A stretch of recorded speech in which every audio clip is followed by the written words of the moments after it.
संस्कृत भाषा शिक्षण में आप सबका हार्दिक स्वागत है। पूर्व पाठ में हमने जान लिया कि परितः के पहले द्वितीय विभक्ति होती है। इस पाठ में हम एक और संदर्भ जानेंगे जिसमें द्वितीय विभक्ति का प्रयोग होता है। नमो नमः। संस्कृत भाषा शिक्षणे भवतां सर्वेषां स्वागतम्। पूर्वतन पाठे वयं द्वितीय विभक्ति प्रयोगान् ज्ञातवन्तः। परितः इत्यस्य शब्द प्रयोगे अपि द्वितीय विभक्तिः भवति इति वयं श्रुतवन्तः ज्ञातवन्तः च। अहं बिन्दुं लिखामि। बिन्दुं परितः वृत्तं लिखामि। बिन्दुं परितः वृत्तं लिखामि। सूर्यः सूर्यं परितः नक्षत्राणि भवन्ति। नटः नटं परितः अभिमानिनः भवन्ति। वैद्यः वैद्यं परितः अनुवैद्याः सन्ति। इदानीं वयम् एकम् अभ्यासं कुर्मः। अहं शब्दद्वयं वदामि, भवन्तः तद् वाक्यरूपेण वदन्तु। यथा सैनिकः शस्त्राणि। सैनिकं परितः शस्त्राणि सन्ति। अहं शब्दद्वयं वदामि, भवन्तः वाक्यरूपेण वदन्ति। कृषकः सस्यानि। मेषपालः मेषाः। गोपालः धेनवः।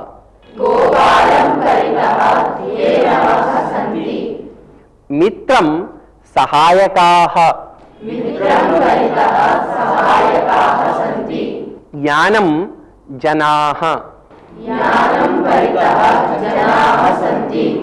स्थालिका अन्नकणाः।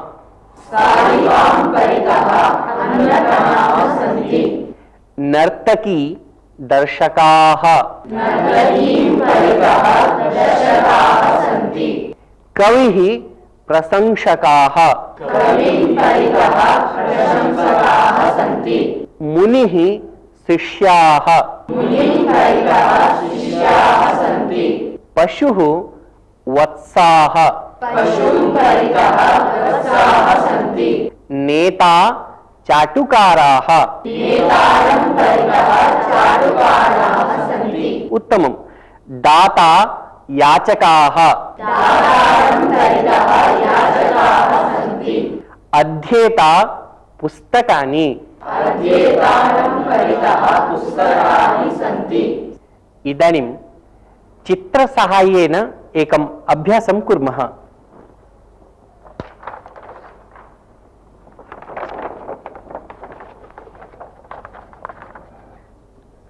पश्यन्तु, चित्रमस्ति। विद्यालयः उद्यानं। विद्यालयं परितः उद्यानम् अस्ति। वदन्ति वा? विद्यालयः उद्यानं।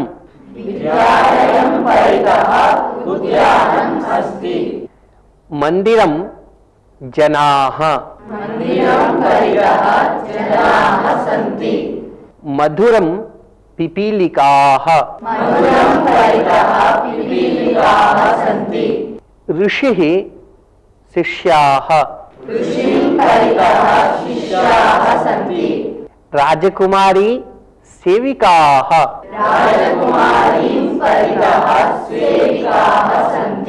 गृहं प्राकारः। अध्यापकः शिष्याः। भगिनी सख्यः। माता पुत्री नृत्यति। मातरं परितः पुत्री नृत्यति। पुनः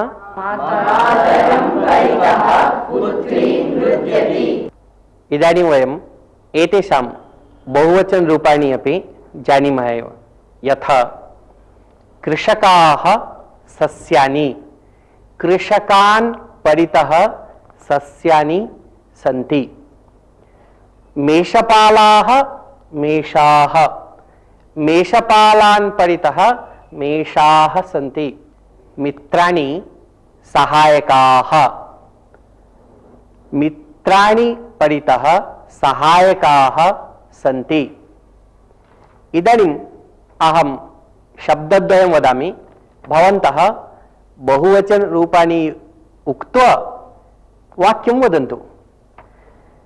यथा मित्राणि सहायकाः, मित्राणि परितः सहायकाः सन्ति। कवयः प्रशंसकाः,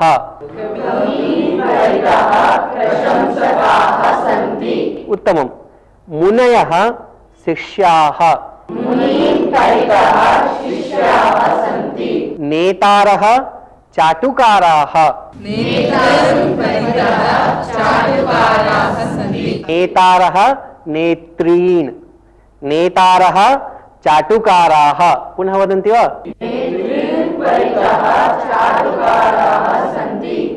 इदानीम् अन्यप्रकारेण एकम् अभ्यासं कुर्मः।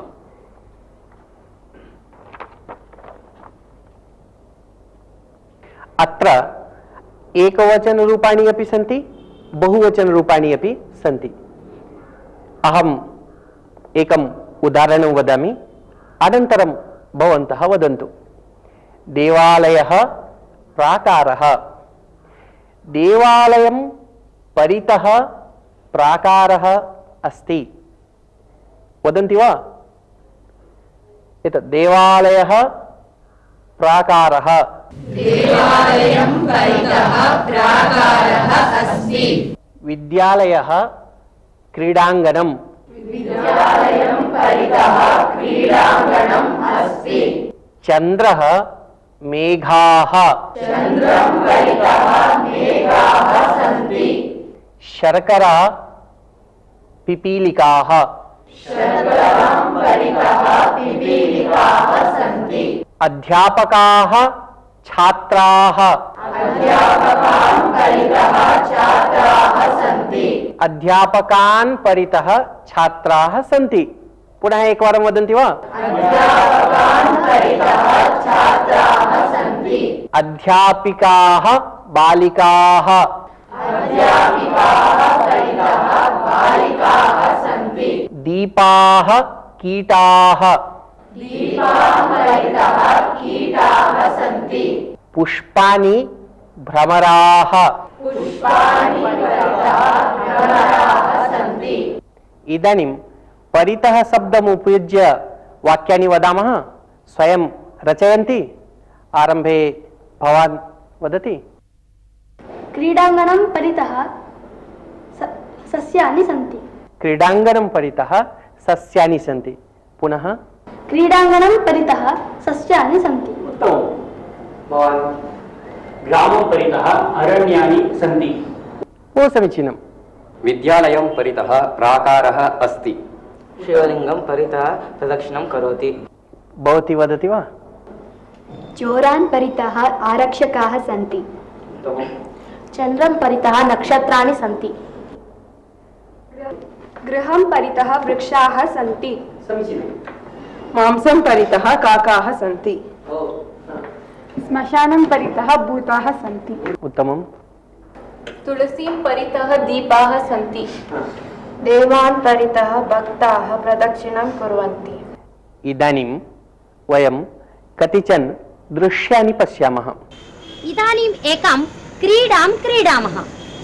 भवन्तः सर्वेपि विदिशां परितः धावन्तु। जयतु जयतु संस्कृतभाषा, बालकस्य भाषा संस्कृतभाषा, विश्वस्य भाषा संस्कृतभाषा। जयतु जयतु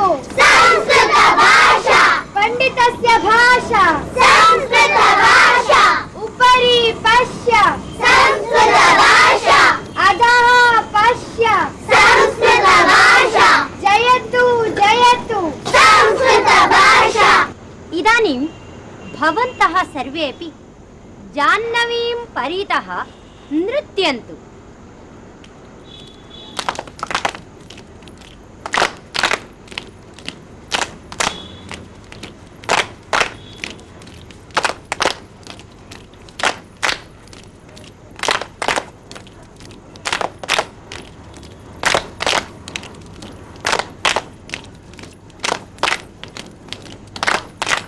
बालाः, शम्भुः तत्र अस्ति, शम्भुः पठन्नस्ति। भवन्तः तत्र गत्वा शम्भुं परितः उपविशन्तु, अस्तु वा? अस्तु। शीघ्रं धावन्तु।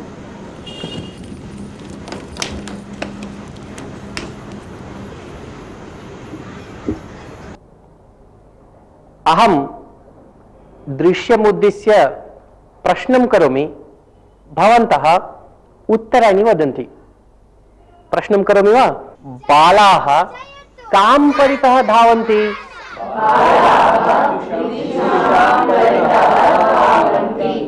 बालाः कां परितः नृत्यन्ति?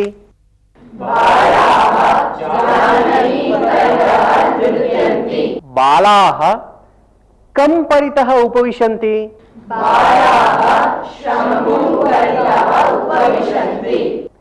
इदानीं वयमेकम् अन्यम् अंशं ज्ञास्यामः।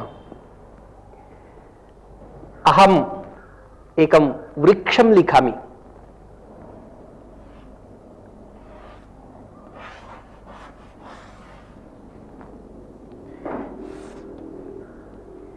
वृक्षः अस्ति। इदानीं रेखाः लिखामि।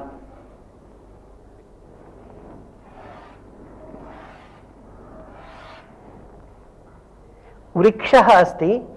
वृक्षम् उभयतः रेखां लिखितवान्। वृक्षम् उभयतः रेखाः लिखितवान्। सरस्वती अस्ति। पुस्तकानि सन्ति। सरस्वतीम् उभयतः पुस्तकानि सन्ति। सरस्वतीम् उभयतः पुस्तकानि सन्ति। भवतः नाम किं? मम नाम पवनकुमारः। अत्र आगच्छतु। भवतः नाम किं? मम नाम पृथ्वी। भवान् अपि आगच्छतु। भवती, भवत्याः नाम किं? मम नाम श्रुतिः। भवती अपि आगच्छतु। अत्र तिष्ठतु। श्रुतिः अस्ति। श्रुतिः मध्ये अस्ति, बालकौ स्तः। श्रुतिम् उभयतः बालकौ स्तः। श्रुतिम् उभयतः बालकौ स्तः। इदानीं चित्राणां सहायेन अभ्यासं कुर्मः।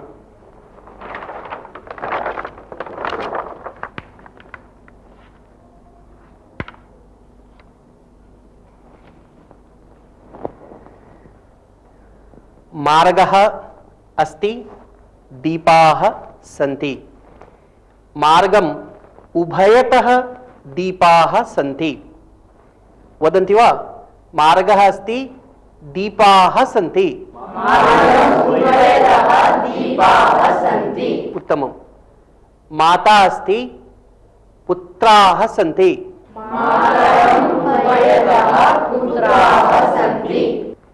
गृहमस्ति, वृक्षाः सन्ति।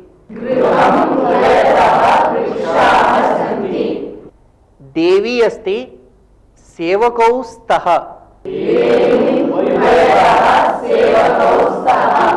इदानीम् अन्यप्रकारेण वाक्यानि वदामः।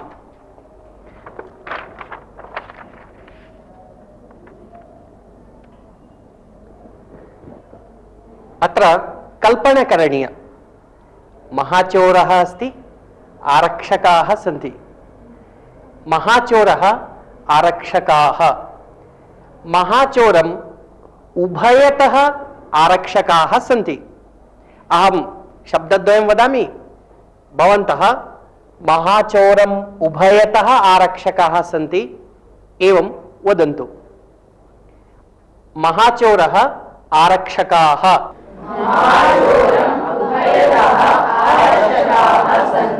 सख्यः लता सख्यः अध्यापकः छात्राः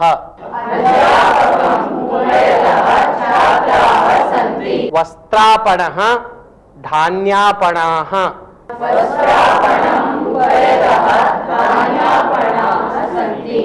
द्वारं वृक्षाः भवनम् आपणाः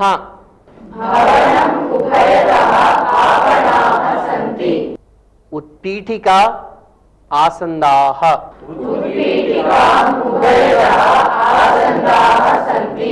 देवः भक्ताः लक्ष्मीः गजाः वृद्धः कर्मकराः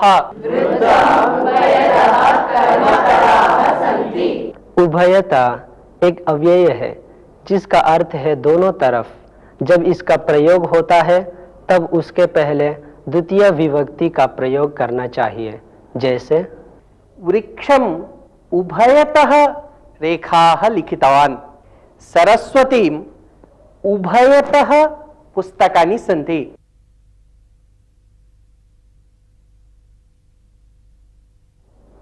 इदानीम् एकं सुभाषितं शृणुमः। अनेकशास्त्रं बहुवेदितव्यम्,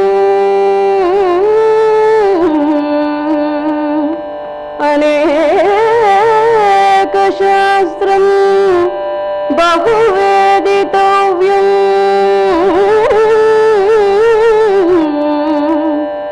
अल्पश्च कालो बहवश्च विघ्नाः,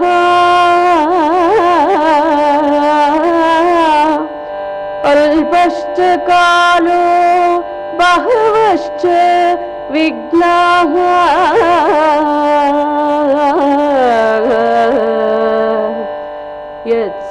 यत्सारभूतं तदुपासितव्यम्,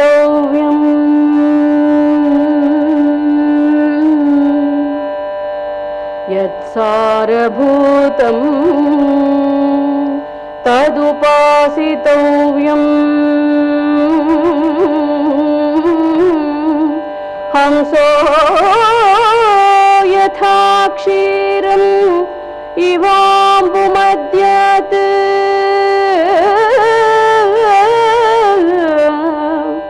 हंसो यथा क्षीरम् इवाम्बुमद्यात्,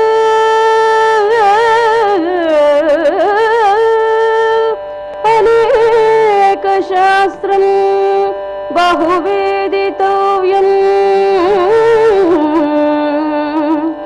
अल्पश्च कालो बहवश्च विघ्नाः,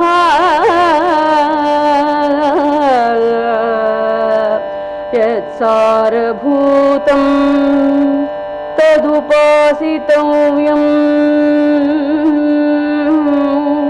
हंसो यथा क्षीरम् इवाम्बुमद्यात्,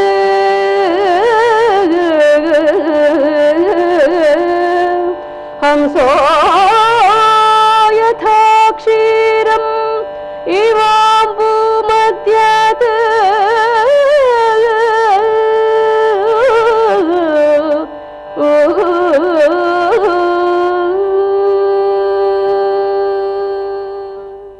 सुभाषितस्य आशयः एवमस्ति।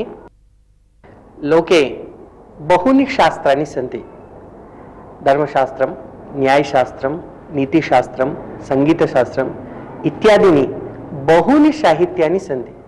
अनेकाः विद्याः सन्ति।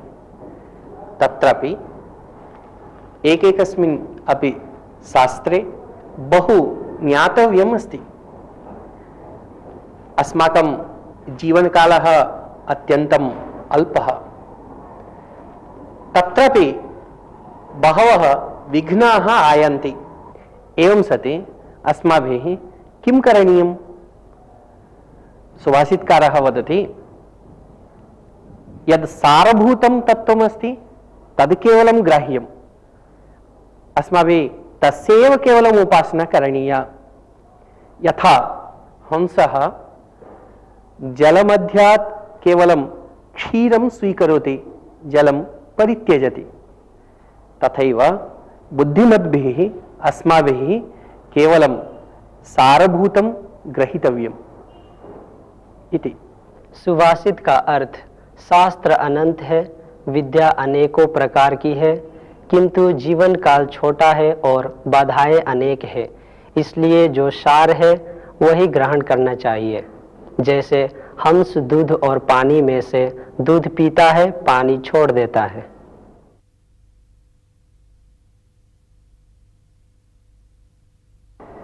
अहम् इदानीम् एकां कथां वदामि, भवन्तः सावधानेन शृण्वन्तु। पुराकाले एकः राजा आसीत्। सः दयालुः धर्मिष्ठः च। एकदा एकः पथिकः पञ्जरे निबद्धं शुकं गृहीत्वा तत् नगरम् आगतवान्। सः स्वस्य शुकस्य महिमानं वर्णयन् एकस्यां वीथ्याम् अटति स्म। राजभटाः तं दृष्टवन्तः। तं पथिकं गृहीत्वा राज्ञः समीपम् आनीतवन्तः। तस्य सर्वं वृत्तान्तं निवेदितवन्तः।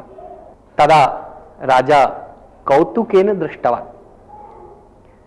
यदा राजा पृच्छति एषः शुकः किं भाषणे समर्थः, तदा पथिकः वदति न केवलम् एषः मम शुकः भाषणे समर्थः, अपि तु एषः भवतः मुखलक्षणं दृष्ट्वा भावी वृत्तान्तमपि वक्तुं शक्नोति। तर्हि मम मुखलक्षणं दृष्ट्वा किञ्चित् वक्तुं वदतु शुकम् इति पथिकं राजा आदिष्टवान्। पथिकः पञ्जरम् उद्घाटितवान्। शुकः राज्ञः समीपं गत्वा मुखं दृष्ट्वा अवदत्, भवतः राज्ये शत्रूणाम् आक्रमणं भविष्यति। राजा आश्चर्यचकितः, यतः कतिचन गुप्तचराः राजानं दिनद्वयात् पूर्वमेव सूचितवन्तः आसन् यत् भवतः राज्ये शत्रूणाम् आक्रमणं भविष्यति। तदा राजा पुनः शुकं पृच्छति, मित्र, भवान् अस्वतन्त्रतया एव जीवनं करोति, भवतः बान्धवाः सुहृदाः वा न सन्ति, भवतः स्वामी सर्वदा पञ्जरे तु न स्थापयति, अतः भवान् किमर्थं बहिः न पलायते? तदा शुकः वदति, मम स्वामी माम् अतीव प्रीणाति, अहं कृतघ्नः न, अहम् अत्र असन्तुष्टः अपि न। यदि अहम् इतः पलायनं करिष्यामि तर्हि तेन स्वामिना पुनः अन्यः शुकः अन्वेष्टव्यः, पुनः तस्मै शिक्षणं दातव्यम्, एवं तस्य बहवः क्लेशाः भविष्यन्ति। अतः अहं स्वामिनं त्यक्त्वा गन्तुं न इच्छामि। शुकस्य एतादृशं वचनं श्रुत्वा राजा नितरां सन्तुष्टः। राजा तस्मै स्वामिने उद्योगं दत्त्वा तं शुकं बन्धन विमुक्तं कृतवान्। अनन्तरदिने राजा उद्याने विहरन् आसीत्। तदा सः शुकः पुनः आगतवान्। राजानं वदति, अहं भवन्तं मम स्वामिनं च विस्मर्तुं न शक्नोमि, अतः अहं प्रतिदिनम् अत्र आगत्य वार्तालापं कृत्वा गमिष्यामि। एवं श्रुत्वा राजा शुकं गृहीत्वा तं वात्सल्येन लालितवान्। कथायाः आशयं ज्ञातवन्तः खलु? धन्यवादः। नमो नमः। इसी के साथ अब यह पाठ समाप्त होता है। अगले पाठ में हम फिर मिलेंगे, तब तक के लिए धन्यवाद।